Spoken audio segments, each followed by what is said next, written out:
Welcome to the Prescott Lab podcast, not just theory, practical science for everyone.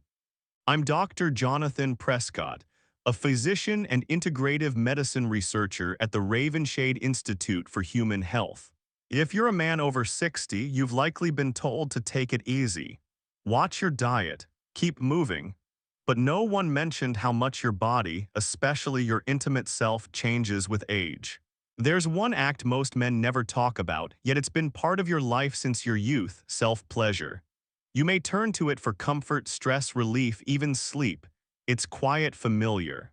But what if I told you that same act, when done without awareness, could now be quietly draining your energy, disrupting your hormones, and disturbing your rest? That's the part no one ever warned you about. Not your father. Not your doctor. Not a single magazine with bold promises about men's health after 50. So you kept going, using the same rhythm, the same pressure, the same expectations from decades ago. But the body you're living in now plays by different rules, and no one gave you the manual. Over time, something that once brought release begins to leave you restless. What once restored you now leaves a strange emptiness. And you ask yourself, quietly, maybe even with shame, why doesn't it feel like it used to? I've heard that question from hundreds of men. And the one that follows hits even harder: why didn't anyone ever tell me? Well, the truth is, your body isn't failing, it's evolving. But no one taught you how to evolve with it. You're not broken, you're not alone. You're simply entering a new chapter, one that requires a different kind of care, one rooted not in performance but in awareness. And that's why we're here. In this episode, I'll walk you through 5 truths every man over 60 deserves to know about self-pleasure. Truths that can protect your hormones, your nervous system, your sleep, and maybe even your sense of self. But before we begin, let me ask you something. If you haven't subscribed yet, now's the time. And if you believe in second chances, in healing, or just in waking up tomorrow with more strength than today, tap that like button. Who knows, maybe that small gesture opens the door to something your body's quietly been waiting for: a shift, a renewal, a quiet kind of strength. And if what I've said so far resonates with you, just type 1 in the comments. If not, type Zorro. Either way, you're helping shape this space for the men who need it most. Now take a breath, because the first truth I'll share is about hormones and what happens when they no longer work the way they once did, but you keep expecting them to. Well, let's begin. Secret number 1: your hormones don't respond the way they used to. In your 20s or 30s, your body responded like clockwork. Touch sparked warmth. Arousal flowed easily. The end came with satisfaction, and sleep followed like a loyal friend. Estrogen and testosterone were in balance. Blood moved freely. The tissues were plump, well lubricated, and elastic. You didn't have to think about it. Your body just worked. But after 60, that entire system has shifted. And here's the uncomfortable truth: most men don't realize how deep that shift goes. You may still be using the same techniques, the same rhythm, the same pressure, but under the surface, your hormones have changed their tune. And what once brought pleasure may now bring fatigue, irritation, even quiet damage. Here's what's happening. After andropause, the male equivalent of menopause, testosterone may decline by up to 1% per year, beginning as early as your 40s. That might not sound dramatic, but by your mid-60s, the cumulative drop affects everything: circulation, tissue repair, nerve sensitivity, mood, even recovery after climax. Less testosterone means less blood flow to the genitals. Less nitric oxide means weaker vasodilation. And lower DHEA and estrogen balance means the skin thins, nerves grow fragile, and even minor friction can create microscopic trauma. But here's the kicker: you probably didn't feel this change coming. It crept in gradually, like a radio slowly losing signal. Until one day you realized, this doesn't feel like it used to, and worse, I don't feel better after. I feel drained. I've had countless patients walk in with that quiet confession. Men who once felt recharged after self-pleasure now feel more depleted. Some report burning, others numbness. Some say it takes longer to climax. Others say it comes too fast and leaves them hollow. One man, Tom, 67, said it best. It's like I keep using an old map for a country that no longer exists. And he's right. Your body isn't broken, it's just moved on. But no one handed you the updated blueprint. The real danger is what happens when you keep using that old map. You may cause micro tears in tissue already thinned by hormone loss, decreased sensitivity over time from overstimulation, low-level inflammation that messes with your bladder and sleep, and subtle shifts in your nervous system that leave you feeling off, even if you can't name why. This isn't about stopping. It's about adjusting. Because when you work with your biology, not against it, you create pleasure that heals, not harms. And if this sounds like a wake-up call, that's because it is. Not to shame, but to invite. To invite you into a new understanding of your body. One that's honest, intelligent, and grounded in respect. Because you still deserve pleasure. But it has to meet you where you are now, not where you were 30 years ago. And what's beneath the skin isn't just hormonal, it's structural too. Because there's a part of your body that's been quietly bearing the strain. And when it weakens, everything from your bladder to your confidence can start to fall. Let's talk about that next. Secret number 2, the pelvic floor is weaker than you think. If I could sit across from you in my clinic, eye to eye, no white coat between us, I'd tell you this truth first. Not because it's the most urgent, but because it's the most ignored. Your pelvic floor, most men don't think about it, some don't even know they have one. But this group of muscles is your foundation. It supports your bladder, your bowel, your prostate. It stabilizes your core every time you walk, breathe, cough, or laugh. And yes, it plays a crucial role in every sexual experience you've ever had. But here's what most men over 60 don't know. Your pelvic floor is not what it used to be. Decades of sitting, straining, holding tension, aging, and hormonal loss, they wear it down. Quietly. Gradually. Until one day, it no longer holds like it once did. And when you stimulate yourself, especially lying down, holding your breath, tensing your stomach, you create downward pressure. And that pressure, repeated over time, can weaken what's already fragile. That's when the real problems start. Leaking urine when you laugh, feeling something shift inside when you climax, a strange heaviness in your lower belly. Or worst of all, the fear that something is slipping out of place. I had a patient, Arthur, 69. He came in hesitant, embarrassed. Said, "Doc, it's weird, but every time I finish, I feel like something drops inside me." He thought it was in his head. It was. A quick ultrasound showed that his bladder had begun to shift. Not cancer, not infection, just years of quiet internal strain, the cause. How he'd been stimulating himself, bracing, bearing down, holding tension for decades. And he's not alone. I've seen men with chronic pelvic pain, premature ejaculation, even erectile dysfunction, all traced back to pelvic floor dysfunction no one ever addressed. This isn't fear-mongering, it's physics. Your body is under gravity's rule. And if the muscles that hold you up begin to sag, so does everything else. But here's the good news, this can be reversed. With awareness, posture, breath, and a gentler approach to pleasure, your pelvic floor can regain its strength. It can support you again physically, sexually, emotionally. But first you have to acknowledge it, you have to respect it. Because if you keep forcing pleasure through a weakened structure, you don't just lose sensation, you lose trust in your body. And when that trust goes, it's not just your physical health that suffers.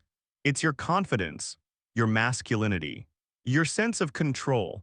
That's a price no man should have to pay in silence. And you don't have to. Now, what if I told you it's not just your muscles that suffer when you use the wrong kind of stimulation? What if I told you the very nerves responsible for your pleasure might be slowly shutting down without you realizing? Let's talk about that next. Secret number 3, the wrong kind of touch can deaden nerve response. Let's talk about something no man really wants to admit, but every man over 60 needs to hear. Your body can go numb, not from aging, but from overstimulation, and often it starts with your own hands. In your younger years, your body bounced back from nearly anything. The skin was thick, The nerves were resilient. You could go fast, hard, even rough and still feel alive afterward. But now things have changed. The skin has thinned. The nerve endings are more exposed. The tissue around the head of the penis and base of the shaft has lost some of its natural cushion. And that means every stroke, every vibration, every squeeze lands harder than it used to. Here's what I see far too often: men use the same technique they've used for decades. Fast, focused, tight grip, no lubrication. Maybe they're in a rush, maybe they've just never thought to change. But over time, that repetition becomes trauma. Micro-trauma to the nerves. Repeated friction that the body can no longer recover from overnight or even over weeks. I had a patient, Michael, 65. After his wife passed, he turned to a small vibrator for comfort. It helped at first. But within a year, he came into my office saying, "Doc, I don't feel anything anymore, not the same." Not even close. He assumed it was age, but it was. It was nerve fatigue. The constant, high-frequency stimulation had dulled his sensory threshold. His brain had started tuning out the very signals meant to bring him pleasure. And that's not rare. Too much intensity, especially over months and years, trains your body to go numb. What was once alive becomes muted. You may not even realize it until one day you're touching yourself out of habit, not because it feels good. But it goes deeper than that. This kind of overstimulation doesn't just mute sensation, it changes the relationship between your body and your brain. Pleasure turns into performance. Intimacy becomes an act of control. And slowly, your nervous system disconnects from the very thing it was meant to cherish: filing. Here's what no one tells you: you don't need more intensity, you need a different approach. One that honors the sensitivity of your current body, not the invincibility of your past. Because pleasure isn't supposed to leave you numb, it's supposed to bring you home to yourself. And if that sounds unfamiliar now, don't worry. In the next section, we'll talk about why some men feel strangely hollow or agitated after climax, and what's really going on inside the brain during that quiet moment after release. Let's explore that next.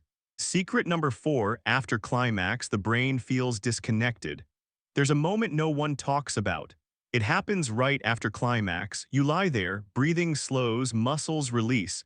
But instead of peace, there's silence, not the peaceful kind. The kind that feels hollow. Some men describe it as sadness, others call it nothingness. One man, George, 71, told me through clenched teeth, "I just wanted to feel better, but I ended up feeling more alone than before." He wasn't broken. He was just doing something deeply intimate without the emotional circuitry his brain now needed. You see, in your younger years, your body flooded with dopamine, serotonin, oxytocin, the feel-good chemicals. The climax felt like connection, like relief, like triumph, but after 60, that chemical storm fades. Hormonal reserves thin, and without intention, without emotional presence, that release becomes mechanical. It's not your fault. It's just that your brain no longer processes climax the way it used to. And if you enter that moment disconnected, rushing, distracted, emotionally numb, you'll likely exit it feeling the same way. Or worse. Here's the danger. When climax becomes a habit, not a connection, your nervous system rewires. Pleasure becomes a task. Intimacy becomes a function. And slowly, your emotional body goes offline. That's when you start to feel the low-level mood dips. The anxiety at bedtime, the restlessness in your chest. You can't quite name it, but you know something's off. And the tragedy is, many men think this is just aging. They assume the light is going out. But what's really happening is that the light is no longer being kindled the right way.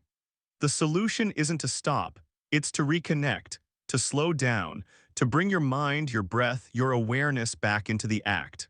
To stop getting it over with and start returning to yourself. Because when intimacy becomes disconnected from emotion, the body may still climax, but the soul stays silent. And if you've ever wondered why you can't sleep well after, why you feel more agitated than relaxed, or why you feel flat the next day, there's a reason, and it has nothing to do with weakness. It has everything to do with how your nervous system handles stimulation after 60. That's what we'll uncover next. Secret number 5, climax now affects your sleep, hormones, and emotional recovery. There's something sacred about what used to happen after intimacy. That soft wave of calm, the feeling of being emptied and soothed at the same time. The peaceful drift into sleep, body relaxed, heart content, it used to feel like a return to yourself. But lately, maybe it does. Maybe after you finish, you toss and turn, your heart's a little restless, your mind woke quiet. You feel wired instead of unwound. And in the morning, you wake up foggy, flat, like you didn't actually rest. Sound familiar? You're not imagining it. And no, it's not just part of getting older. It's how your nervous system has changed after 60. Here's what's going on inside you. After climax, the body should release oxytocin, melatonin precursors, and natural sedatives that help you fall asleep. But in older men, that cascade is weaker. Your baseline melatonin is lower. Your adrenals are more reactive. And your nervous system is more sensitive to what kind of stimulation came before the release. So if the act was rushed, aggressive, or emotionally disconnected, your body doesn't wind down. It actually spikes cortisol, the stress hormone that keeps your system on alert. It's like stepping on the brakes and the gas pedal at the same time. That's why so many men report waking up during the night, feeling jumpy, restless, or worse, emotionally flat the next day. I remember one patient, Leonard, 68. He said, "I thought I was comforting myself before bed. But every time I did it, I felt like I was peeling something away from myself, not building anything back." It wasn't depression, it wasn't age. It was his body telling him, "You're not doing this in a way that helps me anymore." And that's the quiet cost most men don't notice until it's been happening for months or years. When pleasure becomes just release and not restoration, your system begins to associate it with tension, not peace, with burnout, not balance. But here's the good news. This can be reversed. When you shift your approach, slow down, breathe, reconnect emotionally, the afterglow returns. Sleep deepens, mood stabilizes, and pleasure stops being a thief and becomes your ally again. In just a moment, I'll walk you through the exact method I teach my patients. A hormone-safe, nervous system-friendly approach to self-pleasure after 60. It's practical, gentle, and it changes everything. But before we go there, let's pull together everything you've learned today and remind you, you're not broken, you're evolving. Let's bring it all home. Conclusion, you're not broken, you're evolving. If no one ever told you these things, it's not your fault. The world doesn't prepare men for the quiet changes that happen after 60. It celebrates strength, stamina, control, but never speaks of softness, sensitivity, or surrender. And yet, that's exactly where your real power lives now. In the wisdom to listen, in the courage to shift, in the grace to honor what your body is asking for. Because now you know. You know that your hormones don't respond the way they used to, and that old habits can quietly drain you. You know that your pelvic floor needs support, not strain. That the way you touch yourself matters more now than ever. That after climax, your brain and heart crave presence, not just sensation. And that sleep, mood, and energy are all linked to how you connect with yourself, not just whether you do. You're not less of a man for needing a new approach. You're more of one for being willing to find it. And if you've ever felt numb, restless, or strangely alone after a private moment, know this, your body isn't punishing you. It's inviting you to come back, to slow down.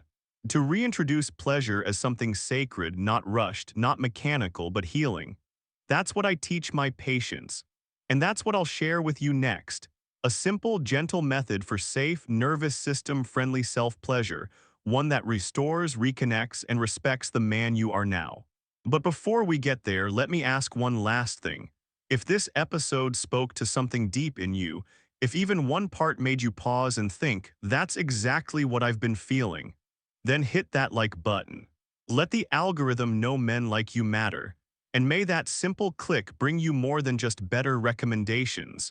May it bring you health, peace, and the quiet return of something you thought was lost. If you haven't yet subscribed, now's the time. And if you've got a thought, a question, or even a one, drop it in the comments. This isn't just a podcast, it's a conversation, and your voice belongs here. You're not alone, you're not behind. You're right on time, and the second chapter of your pleasure, it starts now. How to self-pleasure safely after 60. Welcome back to the Prescott Lab podcast, where science meets sincerity and healing isn't just possible, it's practical. If you listened to our last episode, then you already know. The body after 60 doesn't respond the way it used to, and old habits, especially in something as private as self-pleasure, can leave you more drained than fulfilled. But here's what most men don't hear: you don't have to give it up. You just have to meet your body where it is now, not where it used to be. So today, I'll share with you the method I teach my own patients. A slow, restorative approach that works with your nervous system, not against it. No tools. No gimmicks, just presence, breath, and a body ready to feel if you meet it with care. Let's begin. Step 1. Prepare the environment. Don't rush in, dim the lights, silence the noise, place a hand on your chest. Breathe slow and deep. Let your nervous system know this isn't a race. This is a return. Step 2. Use lubrication always. Dry friction leads to damage. At 60, your skin is thinner, your tissue more fragile. Use a clean, unscented lubricant, no shortcuts. This step alone protects nerves, prevents tearing, and makes everything feel better. Step 3. Slow everything down. Most men are trained to go fast, aim for the finish. But your body now needs slowness. Rhythm, space, no goal, no performance, just attention. Let each movement be curious, not mechanical. That's how the body begins to feel again. Step 4. Explore beyond the obvious. Don't lock all sensation into one place. Touch your belly, your thighs, chest, arms, spread the attention, widen the map. This reduces nerve overload and deepens connection. Step 5. Let the body land. If you climax or don't rush away. Stay, breathe, let yourself settle. That's where healing happens. In the afterglow, that's where sleep returns, where peace begins to anchor again. A closing. There's no one right way. But there is a right spirit, slow, attuned, respectful. You're not chasing sensation, you're rebuilding trust with your body. And when you do, pleasure comes back, sleep deepens, confidence rises. And if this helped, let me know, drop a 1 in the comments. Or just sit for a moment knowing that today you listen to your body a little differently. And that is enough. I'm Dr. Jonathan Prescott. And I'll see you in the next episode.